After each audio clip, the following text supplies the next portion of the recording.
To Kill a Mockingbird, Chapter 9. "You can just take that back, boy!" This order, given by me to Cecil Jacobs, was the beginning of a rather thin time for Jem and me. My fists were clenched and I was ready to let fly. Atticus had promised me he would wear me out if he heard of me fighting anymore. I was far too old and too big for such childish things, and the sooner I learned to hold in, the better off everybody would be. I soon forgot. Cecil Jacobs made me forget. He had announced in the schoolyard the day before that Scout Finch's daddy defended Negroes. I denied it, but told Jem. "What do you mean saying that?" I asked. "Nothing," Jem said. "Ask Atticus, he'll tell you." "Do you defend Negroes, Atticus?" I asked him that evening. "Course I do, but don't say the N-word, Scout. That's common." "It's what everybody at school says." "Well, from now on, it'll be everybody less one." I'm editing a little. I'm not willing to say the N-word. "Well, if you don't want me to grow up talking that way, why do you send me to school?" My father looked at me mildly, amusement in his eyes. Despite our compromise, my campaign to avoid school had continued in one form or another since my first day's dose of it. The beginning of last September had brought on sinking spells, dizziness, and mild gastric complaints. I went so far as to pay a nickel for the privilege of rubbing my head against the head of Miss Rachel's cook's son, who was affected with a tremendous ringworm. It didn't take. But I was worrying another bone. "Do all lawyers defend Negroes, Atticus?" "Of course they do, Scout." "Then why did Cecil say you defended them? He made it sound like you were running a still." Atticus sighed. "I'm simply defending a Negro. His name's Tom Robinson. He lives in that little settlement beyond the town dump. He's a member of Calpurnia's church, and Cal knows his family well. She says they're clean living folks. Scout, you aren't old enough to understand some things yet, but there's been some high talk around town to the effect that I shouldn't do much about defending this man. It's a peculiar case. It won't come to trial until summer session. John Taylor was kind enough to give us a postponement. If you shouldn't be defending him, then why are you doing it?" "For a number of reasons," said Atticus. "The main one is, if I didn't, I couldn't hold my head up in town. I couldn't represent this county in the legislature. I couldn't even tell you or Jem not to do something again." "You mean if you didn't defend that man, Jem and me wouldn't have to mind you anymore?" "That's about right." "Why?" "Because I could never ask you to mind me again. Scout, simply by the nature of the work, every lawyer gets at least one case in his lifetime that affects him personally. This one's mine, I guess. You might hear some ugly talk about it at school, but do one thing for me, if you will. You just hold your head high and keep those fists down. No matter what anybody says to you, don't you let 'em get your goat. Try fighting with your head for a change. It's a good one, even if it does resist learning." "Atticus, are we going to win it?" "No, honey." "Then why?" "Simply because we were licked 100 years before we started is no reason for us not to try to win," Atticus said.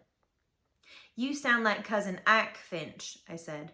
Cousin Ike Finch was Macomb County's sole surviving Confederate veteran. He wore a General Hood-type beard of which he was inordinately vain. At least once a year, Atticus, Jem, and I called on him, and I would have to kiss him. It was horrible. Jem and I would listen respectfully to Atticus, and Cousin Ike rehashed the war. "Tell you, Atticus," Cousin Ike would say, "the Missouri Compromise was what licked us, but if I had to go through it again, I'd walk every step of the way there and every step back just like I did before. And furthermore, we'd whip 'em this time. Now, in 1864, when Stonewall Jackson came around I beg your pardon, young folks. Old Blue Light was in heaven then, God rest his saintly brow." "Come here, Scout," said Atticus. I crawled into his lap and tucked my head under his chin. He put his arms around me and rocked me gently. "It's different this time," he said. "This time we aren't fighting the Yankees. We're fighting our friends. But remember this, no matter how bitter things get, they are still our friends, and this is still our home." With this in mind, I faced Cecil Jacobs in the schoolyard the next day. "You gonna take that back, boy?" "You gotta make me first," he yelled.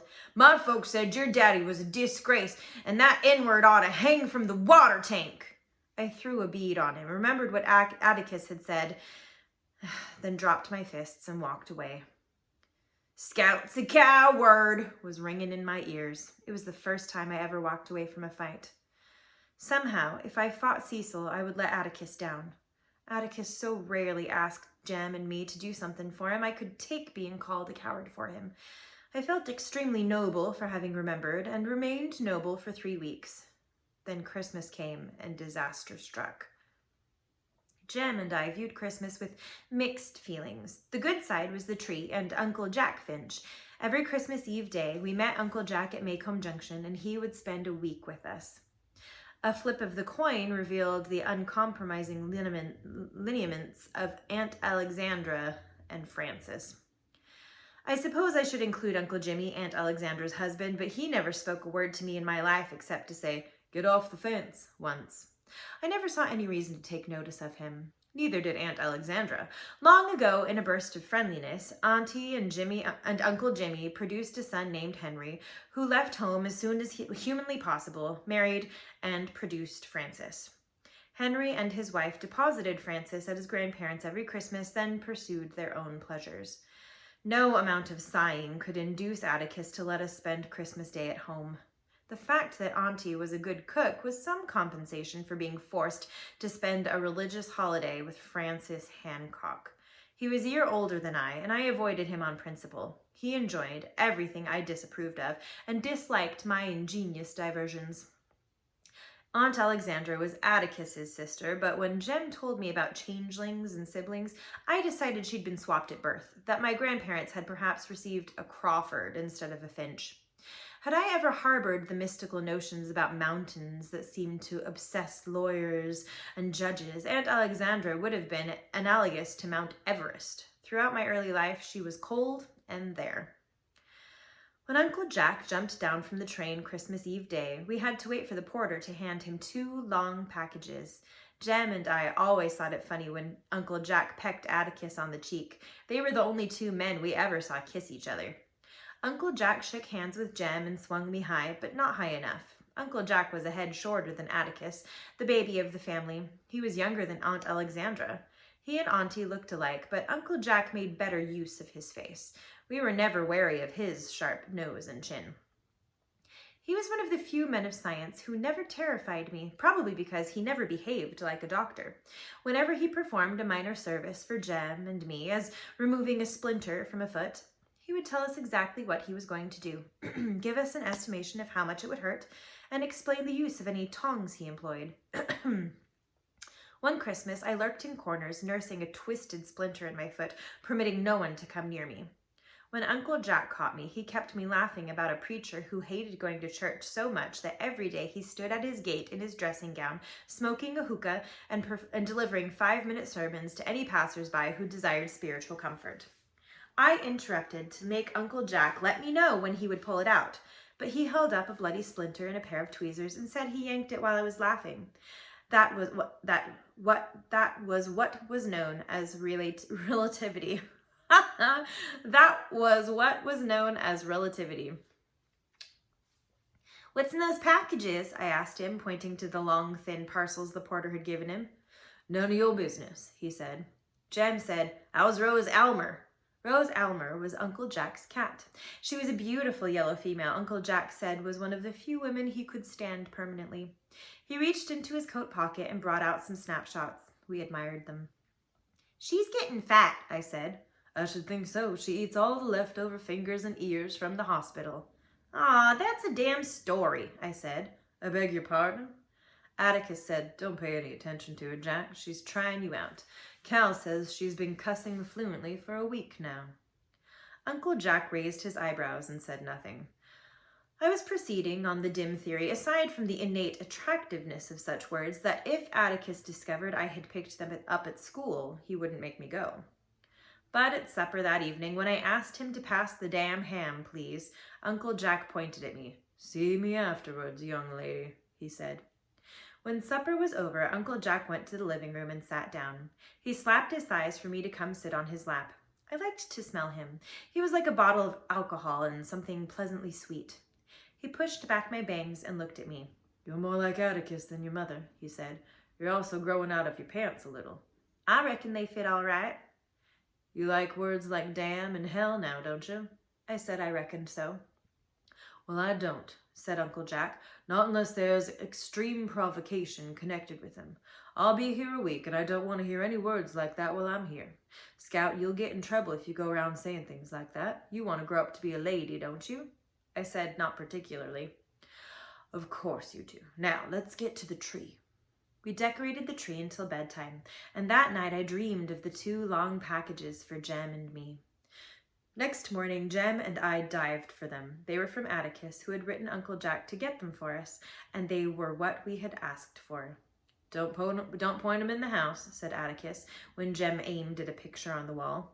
You'll have to teach them to shoot, said Uncle Jack. That's your job, said Atticus. I merely bowed to the inevitable. It took Atticus's courtroom voice to drag us away from the tree. He declined to let us take our air rifles to the landing. I had already begun to think of shooting Francis, and said if we made one false move, he would take them away from us for good. Finch's Landing consisted of 366 steps down a high bluff and ending in a jetty. Farther downstream, beyond the bluff, were traces of an old cotton landing where Finch Negroes had loaded bales and produce, unloaded blocks of ice, flour and sugar, farm equipment, and feminine apparel. A 2-rut road ran from the riverside and vanished among dark trees. At the end of the road was a 2-storied white house with porches circling it upstairs and downstairs. In his old age, our ancestor Simon Finch had built it to please his nagging wife, but with the porches, all resemblance to ordinary houses of its era ended. The internal arrangements of the Finch house were indicative of Simon's guilelessness and the absolute trust with which he regarded his offspring. There were 6 bedrooms upstairs, 4 for the 8 female children, 1 for Welcome Finch, the sole son, and 1 for visiting relatives. Simple enough. But the daughters' rooms could be reached only by one staircase, Welcome's room and the guest room only by another. The daughters' staircase was in the ground floor bedroom of their parents, so Simon always knew the hours of his daughters' nocturnal comings and goings. There was a separate kitchen from the rest of the house, tacked onto it by a wooden catwalk. In the backyard was a rusty bell on a pole, used to summon field hands or as a distress signal. A widow's walk was on the roof, but no widows walked there. From it, Simon oversaw his overseer, watched the riverboats, and gazed into the lives of surrounding landholders. There went with the house the usual legend about the Yankees. One Finch female, recently engaged, donned her complete trousseau to save it from raiders in the neighborhood. She became stuck in the door to the daughter's staircase, but was doused with water and finally pushed through. When we arrived at the landing, Aunt Alexandra kissed Uncle Jack. Francis kissed Uncle Jack. Uncle Jimmy shook hands silently with Uncle Jack. Jem and I gave our presents to Francis, who gave us a present. Jem felt his age and gravitated to the adults, leaving me to entertain our cousin. Francis was 8 and slicked back his hair. "What'd you get for Christmas?" I asked politely. "Just what I asked for," he said. Francis had requested a pair of knee pants, a red leather booksack, 5 shirts, and an untied bow tie. "That's nice," I lied. "Jem and me got air rifles, and Jem got a chemistry set. A toy one, I reckon. No, a real one. He's going to make some invisible ink, and I'm going to write to Dale in it." Francis asked what was the use of that. "Well, can't you just see his face when he gets a letter from you with nothing on it? It'll drive him nuts." Talking to Francis gave me the sensation of settling slowly to the bottom of the ocean. He was the most boring child I ever met. As he lived in Mobile, he could not inform on me to school authorities, but he managed to tell everything he knew to Aunt Alexandra, who in turn unburdened herself to Atticus, who either forgot it or gave me hell, whichever struck his fancy. But the only time I ever heard Atticus speak sharply to anyone was when I once heard him say, "Sister, I do the best I can with them." It had something to do with my going around in overalls. Aunt Alexandra was fanatical on the subject of my attire. I could not possibly hope to be a lady if I wore breeches. When I said I could do nothing in a dress, she said I wasn't supposed to be doing things that required pants. Aunt Alexandra's vision of my deportment involved playing with small stoves, tea sets, and wearing the Ada pearl necklace she gave me when I was born. Furthermore, I should be a ray of sunshine in my father's lonely life. I suggested that one could be a ray of sunshine in pants just as well, but Auntie said that one had to behave like a sunbeam, that I was born good but had grown progressively worse every year. She hurt my feelings and set my teeth permanently on edge. But when I asked Atticus about it, he said there were already enough sunbeams in the family and to go on about my business. He didn't mind me much the way I was. At Christmas dinner, I sat at the little table in the dining room. Jem and Frances sat with the adults at the dining table. Auntie had continued to isolate me long after Jem and Frances graduated to the big table. I often wondered what she thought I'd do, get up and throw something? I sometimes thought of asking her if she would let me sit at the big table with the rest of them just once. I would prove to her how civilized I could be. After all, I ate at home every day with no major mishaps. When I begged Atticus to use his influence, he said he had none. We were guests, and we sat where she told us to sit. He also said Aunt Alexandra didn't understand girls much. She'd never had one. But her cooking made up for everything. 3 kinds of meat, summer vegetables from her pantry shelves, peach pickles, 2 kinds of cake and ambrosia constituted a modest Christmas dinner. Afterwards, the adults made for the living room and sat around in a dazed condition. Jem lay on the floor, and I went to the backyard. "Put on your coat," said Atticus dreamily, so I didn't hear him. Frances sat beside me on the back steps. "That was the best yet," I said. "Grandma's a wonderful cook," said Frances. "She's going to teach me how." "Boys don't cook." I giggled at the thought of Jem in an apron. "Grandma says all men should learn to cook, that men ought to be careful with their wives and wait on them when they don't feel good," said my cousin. "I don't want Dill waiting on me," I said. "I'd rather wait on him." "Dill?" "Yeah, don't say anything about it yet, but we're going to get married as soon as we're big enough. He asked me last summer." Frances hooted. "What's the matter with him?" I asked. "Ain't anything the matter with him." "You mean that little runt Grandma says stays with Miss Rachel every summer?" "That's exactly who I mean." "I know all about him," said Frances. "What about him?" "Grandma says he hasn't got a home. Has 2. He lives in Meridian. He just gets passed around from relative to relative, and Miss Rachel keeps him every summer." "Frances, that's not so." Frances grinned at me. "You're mighty dumb sometimes, Jean Louise. Guess you don't know any better, though." "What do you mean?" "If Uncle Atticus lets you run around with stray dogs, that's his business, like Grandma says, so it ain't your fault. I guess it ain't your fault if Uncle Atticus is a Negro lover besides, but I'm here to tell you it certainly does mortify the rest of the family." "Frances, what the hell do you mean?" "Just what I said. Grandma says it's bad enough he lets you all run wild, but now he's turned out a Negro lover, and we'll never be able to walk down the streets of Maycomb again. He's ruining the family, that's what he's doing." Frances rose and sprinted down the catwalk to the old kitchen. At a safe distance, he called, "He's nothing but a Negro lover." "He is not," I roared. "I don't know what you're talking about, but you better cut it out this red-hot minute." I leaped off the steps and ran down the catwalk. It was easy to call her Frances. I said, "Take it back, quick." Frances jerked loose and sped into the old kitchen. "Negro lover!" he yelled. When stalking one's prey, it is best to take one's time. Say nothing, and sure as eggs, he will become curious and emerge. Frances appeared at the kitchen door. "You still mad, Jean Louise?" he asked tentatively. "Nothing to speak of," I said. Frances came out on the catwalk. "Gonna take it back, Frances?" But I was too quick on the draw. Frances shot back into the kitchen, so I retired to the steps. I could wait patiently. I had sat there perhaps 5 minutes when I heard Aunt Alexandra speak. "Where's Francis?" "He's out yonder in the kitchen." "He knows he's not supposed to play in there." Frances came to the door and yelled, "Grandma, she's got me in here and she won't let me out." "What is all this, Jean Louise?" I looked up at Aunt Alexandra. "I ain't got him in there, Auntie. I ain't holding him." "Yes, she is," shouted Frances. "She won't let me out." "Have you all been fussing?" "Jean Louise got mad at me, Grandma," called Frances. "Frances, come out of there. Jean Louise, if I hear another word out of you, I will tell your father. Did I hear you say hell a while ago?" "No'm." "I thought I did. I'd better not hear it again." Aunt Alexandra was a back porch listener. The moment she was out of sight, Frances came out, head up and grinning. "Don't you fool with me," he said. He jumped into the yard and kept his distance, kicking tufts of grass, turning round occasionally to smile at me. Jem appeared on the porch, looked at us, and went away.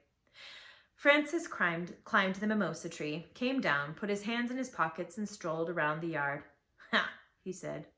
I asked him who he thought he was, Uncle Jack? Francis said he reckoned I got told for me to just sit there and leave him alone. "I ain't bothering you," I said. Francis looked at me carefully, concluded that I had been sufficiently subdued, and crooned softly, "Negro lover." This time, I split my knuckle to the bone on his front teeth. My left impaired, I sailed in with my right, but not for long. Uncle Jack pinned my arms to my sides and said, "Stand still." Aunt Alexandra ministered to Francis, wiping his tears away with her handkerchief, rubbing his hair, patting his cheek. Atticus, Jem, and Uncle Jimmy had come to the back porch when Francis started yelling. "Who started this?" said Uncle Jack. Francis and I pointed at each other. "Grandma," he bawled, "she called me a whore lady and jumped on me." Is that true, Scout?" said Uncle Jack. "I reckon so." When Uncle Jack looked down at me, his features were like Aunt Alexandra's. "You know I told you you'd get in trouble if you used words like that. I told you, didn't I?" "Yes, sir, but—" "Well, you're in trouble now. Stay there." I was debating whether to stand there or run, and tarried in indecision a moment too long. I turned to flee, but Uncle Jack was quicker. I found myself suddenly looking at a tiny ant struggling with a breadcrumb in the grass. "I'll never speak to you again as long as I live. I hate you and despise you and hope you die tomorrow." A statement that seemed to encourage Uncle Jack more than anything. I ran to Atticus for comfort, but he said I had it coming and it was high time we went home. I climbed into the back seat of the car without saying goodbye to anyone, and at home I ran to my room and slammed the door. Jem tried to say something nice, but I wouldn't let him. When I surveyed the damage, there were only 7 or 8 red marks, and I was reflecting upon relativity when someone knocked on the door. I asked who it was. Uncle Jack answered. "Go away." Uncle Jack said if I talked like that, he'd lick me again, so I was quiet. When he entered the room, I retreated to a corner and turned my back on him. "Scout," he said, "do you still hate me?" "Go on, please, sir." "Why, I didn't think you'd hold it against me," he said. "I'm disappointed in you. You had that coming, and you know it." "Didn't either." "Honey, you can't go around calling people—" "You ain't fair," I said. "You ain't fair." Uncle Jack's eyebrows went up. "Not fair? How not?" "You're real nice, Uncle Jack, and I reckon I love you even after what you did, but you don't understand children much." Uncle Jack put his hands on his hips and looked down at me. "And why do I not understand children, Miss Jean Louise? Such conduct as yours required little understanding. It was obstreperous, disorderly, and abusive." "You gonna give me a chance to tell you? I don't mean to sass you. I'm just trying to tell you." Uncle Jack sat down on the bed. His eyebrows came together, and he peered up at me from under them. "Proceed," he said. I took a deep breath. "Well, in the first place, you never stopped to give me a chance to tell you my side of it. You just lit right into me. When Jem and I fuss, Atticus doesn't even ever just listen to Jem's side of it. He hears mine too. And in the second place, you never told me to use words like that except in extreme provocation, and Francis provocated me enough to knock his block off." Uncle Jack scratched his head. "What was your side of it, Scout?" "Francis called Atticus something. I wasn't about to take it off him." "What did Francis call him?" "A Negro lover. I ain't very sure what it means, but the way Francis said it. Tell you one thing right now, Uncle Jack, I swear before God, if I'll sit there and let him say something about Atticus." "He called Atticus that?" "Yes, sir, he did, and a lot more. Said Atticus would be the ruination of the family, and he lets Jem and me run wild." From the look on Uncle Jack's face, I thought I was in for it again. When he said, "We'll see about this," I knew Francis was in for it. "I've a good mind to go out there tonight." "Please, sir, just let it go, please." "I've no intention of letting it go," he said. "Alexandra should know about this. The idea of— Wait till I get my hands on that boy." "Uncle Jack, please promise me something, please, sir. Promise you won't tell Atticus about this. He asked me one time not to let anything I heard about him make me mad, and I'd rather him think we were fighting about something else. Please promise." "But I don't like Francis getting away with something like that." "He didn't. You reckon you could tie up my hand? It's still bleeding some." "Of course I will, baby. I know of no hand I would be more delighted to tie up. Will you come this way?" Uncle Jack gallantly bowed me to the bathroom. While he cleaned and bandaged my knuckles, he entertained me with a tale about a funny, nearsighted old gentleman who had a cat named Hodge, who counted all the cracks in the sidewalk when he went to town. "There now," he said, "you'll have a very unladylike scar on your wedding ring finger." "Thank you, sir." "Uncle Jack." "Ma'am." "What's a whore lady?"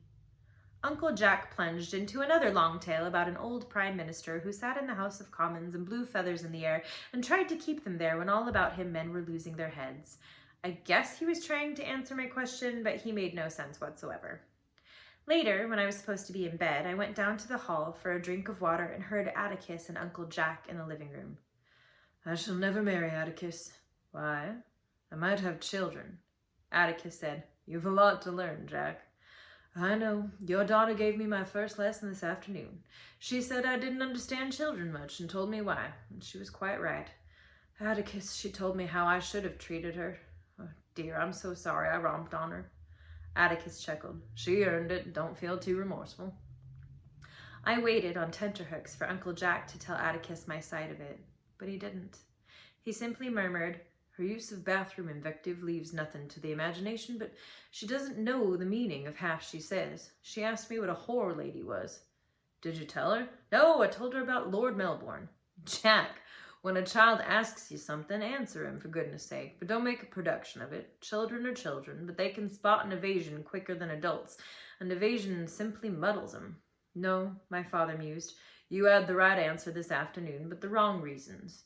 Bad language is a stage all children go through, and it dies with time when they learn they're not attracting attention with it. Hot-headedness isn't. Scout's got to learn to keep her head and learn soon with what's in store for her these next few months. She's coming along, though. Jem's getting older, and she follows his example a good bit now. All she needs is assistance sometimes. Atticus, you've never laid a hand on her. I admit that. So far, I've been able to get by with threats. Jack, she minds me as well as she can. Doesn't come up to scratch half the time, but she tries. That's not the answer, said Uncle Jack. No, the answer is she knows I know she tries. That's what makes the difference. What bothers me is that she and Jem will have to absorb some ugly things pretty soon. I'm not worried about Jem keeping his head, but Scout'd just as soon jump on someone as look at him if her pride's at stake. I waited for Uncle Jack to break his promise. He still didn't. Atticus, how bad is this going to be? You haven't had too much chance to discuss it. It couldn't be worse, Jack. The only thing we've got is a black man's word against the Yules. The evidence boils down to you did, I didn't. The jury couldn't possibly be expected to take Tom Robinson's word against the Yules. Are you acquainted with the Yules? Uncle Jack said yes, he remembered them. He described them to Atticus, but Atticus said, You're a generation off, but the present ones are the same, though. What are you going to do then? Before I'm through, I intend to jar the jury a bit. I think we'll have a reasonable chance on appeal, though. I really can't tell at this stage, Jack. You know, I'd hoped to get through life without a case of this kind, but John Taylor pointed at me and said, You're it. Let this cup pass from you, eh? Right. But do you think I could face my children otherwise? You know what's going to happen as well as I do, Jack, and I hope and pray I can get Jem and Scout through it without bitterness, and most of all, without catching Makehome's usual disease. Why, reasonable people go stark raving mad when anything involving a Negro comes up. It's something I don't pretend to understand. I just hope that Jem and Scout come to me for their answers instead of listening to the town. I hope they trust me enough. Jean Louise? My scalp jumped. I stuck my head around the corner. Sir? Go to bed. I scurried to my room and went to bed. Uncle Jack was a prince of a fellow not to let me down. But I never figured out how Atticus knew I was listening, and it was not until many years later that I realized he wanted me to hear every word he said.